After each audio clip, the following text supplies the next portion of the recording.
Welcome to the Tech Egg. Don't get scrambled. Enjoy the video. Start by noting when Excel hangs and which file or action caused it.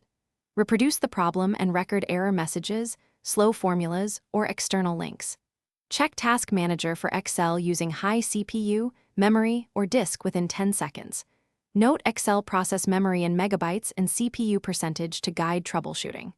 Open Excel in safe mode to disable add-ins and confirm if they cause hangs. Safe mode loads Excel without add-ins, templates, or COM objects, isolating common causes quickly. Disable COM add-ins and Excel add-ins one by one to isolate the offender.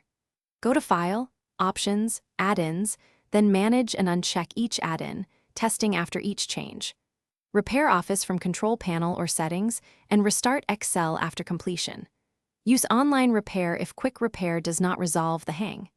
Save a backup, and then clear conditional formatting and volatile formulas like offset or indirect to reduce recalculation. Removing volatile functions often cuts recalculation time by more than 50% in large workbooks. Move large data to separate files or use Power Query to handle large datasets efficiently. Link summarized tables to the main workbook instead of embedding thousands of rows directly. Increase Excel memory buffer by closing other apps and use 64-bit Excel for files larger than 4 GB.